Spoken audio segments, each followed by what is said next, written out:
Pizza কার না পছন্দ? ছেলে বাচ্চা বুড়ো সবারই পিৎজা অনেক পছন্দ। তা যদি আবার হয় বাসায় বানানো স্পেশাল পিৎজা। ভিউয়ার্স, আজকে আমি আপনাদের সামনে নিয়ে এসেছি বাসায় প্যানে তৈরি আমার স্পেশাল প্যান পিৎজা। তাহলে চলুন দেখে নেওয়া যাক উপকরণগুলো এক নজরে আমার প্যান পিৎজার। এখানে নিয়ে নিয়েছি 1 কাপ পানি, নিয়ে নিয়েছি 1 টেবিল চামচ গুঁড়া দুধ, নিয়ে নিয়েছি 1 টেবিল চামচ চিনি আর 1 চা চামচ ইস্ট। আমি চলে যাচ্ছি এখন ইস্ট প্রিপারেশনে। আমি চুলায় অলরেডি সসপ্যান চড়িয়ে দিয়েছি, দিয়ে দিলাম পানিটা দিয়ে দেওয়ার পরে বেশিক্ষণ গরম করা যাবে না। পানিতে আঙ্গুল যদি 10 সেকেন্ডের মতো চুবিয়ে রাখা যায় তাহলে বুঝতে হবে যে পানি ইস্ট তৈরির জন্য একেবারে পারফেক্ট হয়ে গেছে। আমার পানি গরম হয়ে গেছে, আমি নামিয়ে নিচ্ছি। চলে যাচ্ছি নেক্সট প্রসেসিংয়ে। আমি এখানে ছোটো একটি বাটিতে পানিটুকু ঢেলে নিয়েছি, দিয়ে দিচ্ছি চিনিটা খুব ভালো করে মিশিয়ে নিয়ে এর মধ্যে দিয়ে দিব 1 টেবিল চামচ গুঁড়া দুধ। দুধটাও খুব ভালো মতো মিশিয়ে নিতে হবে। সবশেষে দিয়ে দিব ইস্ট, যেটা আমি রেখেছিলাম সেই ইস্টটুকু। চিনি আর গুঁড়া দুধ খুব ভালো করে মিশিয়ে নিতে হবে যেন কোনো লাম্পস না থাকে।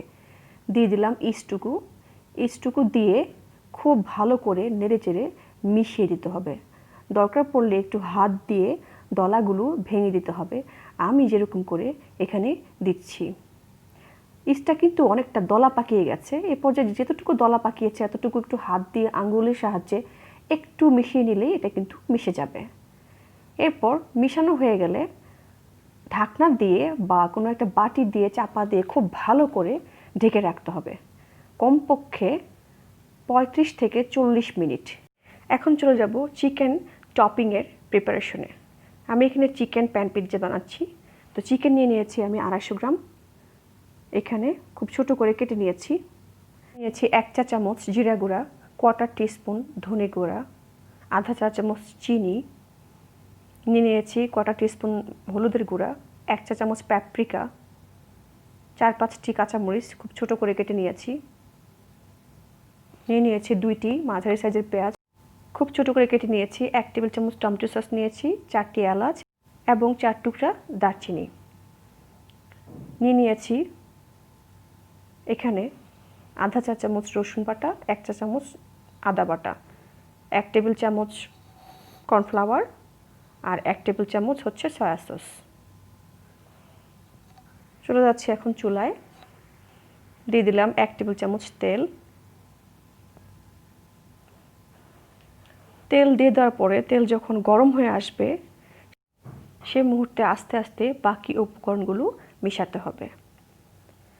তেল গরম হয়ে এসেছে, আমি এখন এর মধ্যে দিয়ে দেব পেঁয়াজ, যেটা খুব কুচি করে আমি কেটে রেখেছিলাম। এখানে মনে রাখতে হবে পেঁয়াজগুলো খুবই কুচি করে কাটতে হবে এবং মরিচগুলো।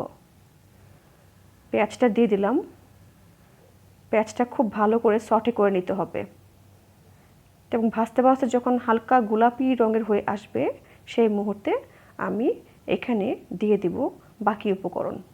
দিয়ে দিলাম গরম মশলা, আস্ত মশলা। এটা আমার একটা রান্নার বিশেষত্ব, গরম মশলা যদি আগে দেওয়া হয় তাহলে এর মধ্যে থেকে খুব সুন্দর একটা ফ্লেভার বের হয় তেল থেকে এবং মাংস থেকে। দিয়ে দিলাম আদা এবং রসুনের পেস্ট দিয়ে দেওয়ার পরে খুব ভালোভাবে নেড়েচেড়ে একটু করে ভেজে নিতে হবে।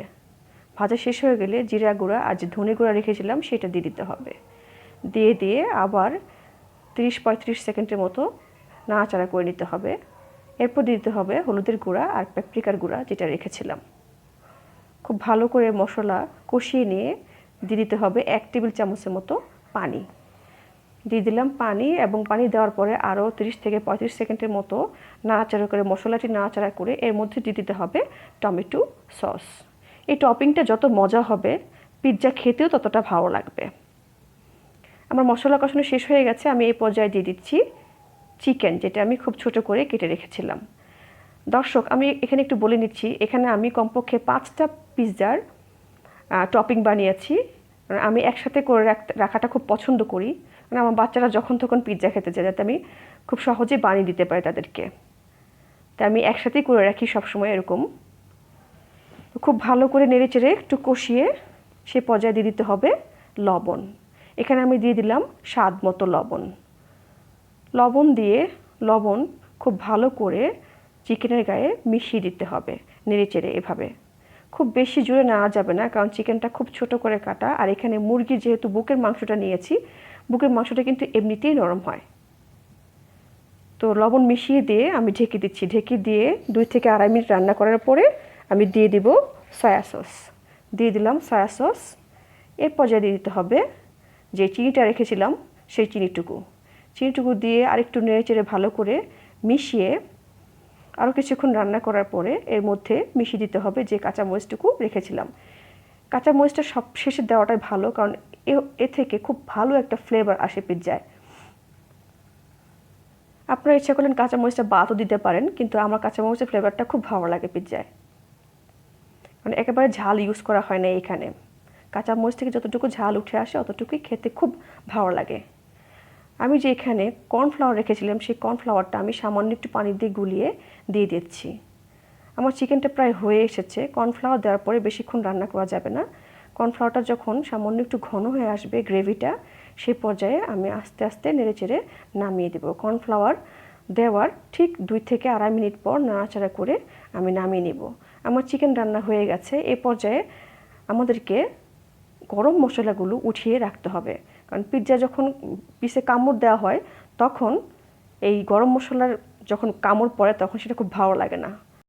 আমি একটি মিক্সিং বলে এখানে 1.5-2 কাপ ময়দা নিয়ে নিয়েছি। মনে রাখতে হবে এখানে ময়দাটা ইউজ করতে হবে, ময়দা ছাড়া কিন্তু পিৎজাটা খুব ভালো হয় না। নিয়ে নিয়েছি ইস্ট, যেটা ভিজিয়ে রেখেছিলাম গরম পানি আর দুধ দিয়ে, চিনি দিয়ে, এবং 30 থেকে 35 মিনিট পর ইস্টটা কিন্তু ফুলে ডাবল হয়ে গেছে, একদম দেখতে পাচ্ছেন দইয়ের মতো হয়ে গেছে। ইস্ট দিয়ে দেওয়ার পরে এরকম আস্তে আস্তে দিতে হবে, সবটুকু ইস্ট একসাথে দেওয়া যাবে না। এই পিৎজার ডোটা কিন্তু একদম শক্ত হবে না বা একবারে নরমও হবে না, খুব সফট একটা ডো হবে, কারণ এই পিৎজাটা খুব ফ্লাফি হবে, একদম ব্রেডের মতো দেখতে হবে অনেকটা। তো এই পর্যায়ে আমার ময়ান করা শেষ হয়ে গেছে। আমি দিয়ে দিচ্ছি 1 টেবিল চামচের মতো তেলটা খুব ভালো করে ডোয়ের গায়ে মাখিয়ে এরকম করে বল থেকে যেন উঠে আসে সমস্ত ডোটুকু। মনে রাখতে হবে পিৎজার ডো কিন্তু বেশি মাখানো যাবে না, বেশি মাখালে আসলে পিৎজার বাইন্ডিং ভালো হয় না। আমার মাখানো শেষ হয়ে গেছে এবং এ পর্যায়ে একটি প্লাস্টিক ফয়েল দিয়ে ডোটি কমপক্ষে 40 থেকে 45 মিনিট ঢেকে রাখতে হবে। চলে আসলাম পিৎজা টপিং প্রিপারেশনে। এখানে নিয়ে নিয়েছি আমি মজেরেলা চিজ, নিয়ে নিয়েছি পেঁয়াজ গোল করে কেটে নিয়েছি, নিয়ে নিয়েছি সসেজ, চিকেন সসেজ যেটা হালাল, টমেটো, নিয়ে নিয়েছি অরেগানো, নিয়ে নিয়েছি 1 টেবিল চামচ টমেটো সস এবং 3 ধরনের ক্যাপসিকাম, হলুদ, লাল এবং সবুজ, আর নিয়ে নিয়েছি স্যান্ডউইচ চিজ। আমার পিৎজা বিশেষত্ব এইটাই, আমি এখানে 2 ধরনের চিজ ব্যবহার করি। 40 থেকে 45 মিনিট পর ডোটা অনেক ফুলে উঠেছে, ফুলে কিন্তু ডাবল হয়ে উঠেছে। চলে যাচ্ছি পিৎজা বানানোতে। দর্শক, আমি আগেই বলেছি এই পিৎজার ডোটা অনেক নরম হবে এবং খুব ফ্লাফি হবে। চলে আসলাম পিৎজা বানানোতে। এখানে আসলে কোনো ব্যালন পিঁড়ির দরকার নেই, আমি আসলে রুটির পিঁড়িটা ব্যবহার করছি শুধু পিৎজাটা বানানোর জন্য। তো একটু করে এখানে ডোটি মুথে নিতে হবে যাতে করে এর ভেতরে আটকানো বাতাস বের হয়ে যায়। আমি মুথে নিয়েছি। চলে আসলাম পিৎজা বানানোতে। তো এরকম করে হাত দিয়ে চেপে চেপে পিৎজা যতটুকু সম্ভব গোল করে বানিয়ে নিতে হবে। তো গোল হয়ে গেছে। এর মধ্যে একটু আপনারা ময়দা ইউজ করতে পারেন, কারণ ডোটা যেহেতু একটু নরম সেহেতু পিঁড়িতে আটকে যাওয়ার পসিবিলিটি আছে, সেহেতু একটু ময়দা ছিটিয়ে নিয়ে পিৎজা বানানোটাই ভালো। চলে আসলাম চুলায়, দিয়ে দিয়েছি প্যান। এখানে ফ্রাই প্যান নিয়ে নিয়েছি নন স্টিকি, একটু বাটার মাখিয়ে নিয়েছি, নিয়ে পিৎজাটি দিয়ে দিলাম। দিয়ে এখানে একটি ট্রিক করতে হবে। ট্রিকটা হচ্ছে 2টা কাঁটা চামচ নিয়ে পিৎজার গায়ে এরকম ছিদ্র করতে হবে, তা না হলে পিৎজা একদম মাঝখান দিয়ে ফুলে উঠবে ব্রেডের মতো। পিৎজা থাকবে না, ব্রেড হয়ে যাবে তখন। ছিদ্র হয়ে গেলে ঢাকনা দিয়ে ঢেকে রাখতে হবে এবং চুলার আঁচ একেবারে লোতে রেখে পিৎজাটি 8 থেকে 9 মিনিট চুলায় বসিয়ে রাখতে হবে। 8 থেকে 9 মিনিট পরে চলে আসলাম। চলে আসার পরে একটু ট্রিক ইউজ করতে হবে ওয়ান্স এগেইন। এখানে 2টি ননস্টিকি খুন্তির সাহায্যে পিৎজাটি চুলা থেকে নামিয়ে একটি প্লেটে বসিয়ে নিতে হবে। এই পর্যায়ে চুলাটি অফ করে দিতে হবে। চুলা অফ করে যে কাজটি করতে হবে, এটাও একটা আমার ট্রিক পিৎজা আসলে স্বাদের হওয়ার। প্যানে সামান্য একটু বাটার ব্রাশ করে নিতে হবে। আমার তাওয়াটি এখনও গরম। সামান্য একটু বাটার আমি পিৎজার উপরেও দিয়ে দিচ্ছি, এতে করে পিৎজার স্বাদ কিন্তু 2-3 গুণ বেড়ে যাবে। বাজারে কিনতে পাওয়া পিৎজার চেয়ে এই পিৎজার স্বাদ কিন্তু কমপ্লিটলি আলাদা হবে। শুধু তাই না, তার চেয়ে বহুগুণ ভালো হবে। চলে আসলাম আবার চুলায়। এখানেও একটি ট্রিক ইউজ করতে হবে। আমি কিন্তু চুলাটা এখনও বন্ধ করে রেখেছি। পিৎজার প্লেটটি এরকম বাম হাতে নিয়ে নিতে হবে এবং ডান হাতে প্যানটি ধরতে হবে। প্যানটি যেহেতু এখনও গরম, সেখানে আমি 2টি হাই ধরনের একটা সাহায্যে প্যানের অপর পিঠের সাপোর্ট নিয়ে পিৎজাটি প্লেট থেকে প্যানে নিয়ে নিচ্ছি। চুলা কিন্তু এখনও অফ আছে, চুলা এখনও জ্বালানো যাবে না। চলে যাচ্ছি পিৎজা টপিংয়ে। এই পর্যায়ে আবার 2টি চা চামচের সাহায্যে পিৎজার গায়ে আবার ছিদ্র করে নিতে হবে, তা না হলে উপর দিয়ে আবার ফুলে উঠবে। আমি এখন এতে টমেটো সস স্প্রেড করে দিচ্ছি। বাজারে যে হট টমেটো সসটা পাওয়া যায় সেটা আমি নিয়েছি। দিয়ে দিচ্ছি চিকেন, যেটা আমি রান্না করে রেখেছিলাম,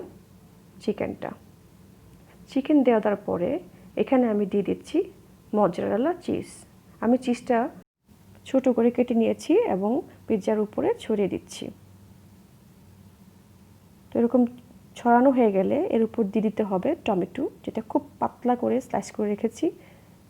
এরপর দিয়ে দিচ্ছি হরেক রঙ্গি ক্যাপসিকাম, দিয়ে দিচ্ছি পেঁয়াজ, এর উপরে আবার দিয়ে দিচ্ছি চিজ, কারণ আমার এই পিৎজাটা এক্সট্রা চিজি হবে। আমার বাচ্চারা চিজ খুব পছন্দ করে। এরপর দিয়ে দিচ্ছি স্লাইস করে রাখা চিকেন সসেজ দেওয়ার পরে আমি আবার এর উপরে মজেরেলা ছড়িয়ে দিয়েছি এবং লাস্টে দিয়ে দিচ্ছি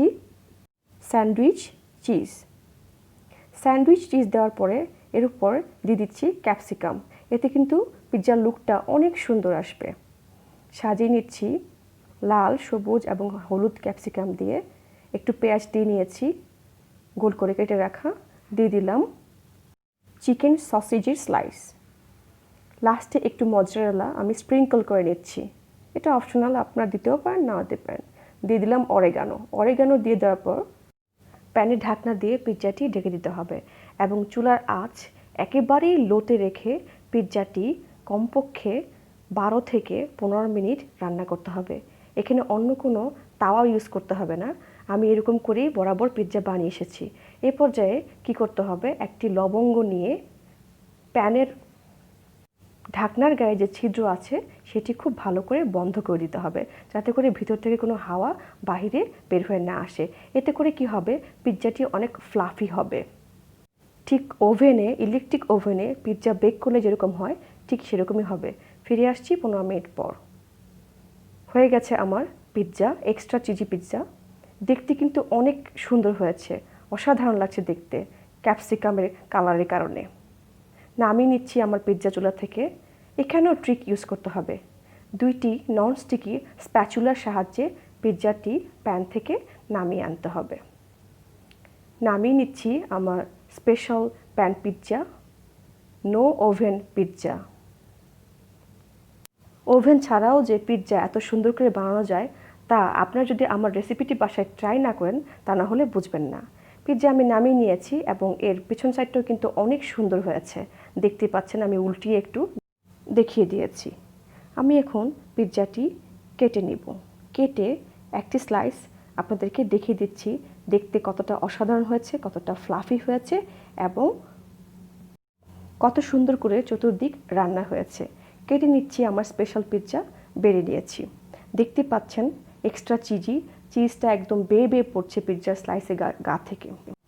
আমি আপনাদের বোঝার সুবিধার্থে পিৎজার স্লাইসটি একটু উল্টিয়ে ধরে দেখাচ্ছি।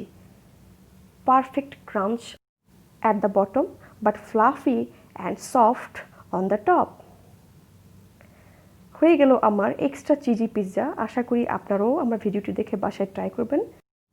আমার এই ভিডিওটি যদি আপনাদের ভালো লাগে তাহলে ভিডিওটিতে একটি লাইক দিবেন, কমেন্ট করবেন, শেয়ার করবেন এবং আমার চ্যানেল নস্টালজিক কুকিং সাবস্ক্রাইব করবেন এবং সাথে থাকা বেল আইকনটি প্রেস করবেন, যাতে করে আমার নতুন রান্নার ভিডিও দেখতে পারেন। আজ এ পর্যন্তই। আগামীতে আপনাদের সামনে আবার হাজির হয়ে যাব নতুন কোনো রেসিপি নিয়ে। সবাই ভালো থাকবেন, ভালো রাখবেন।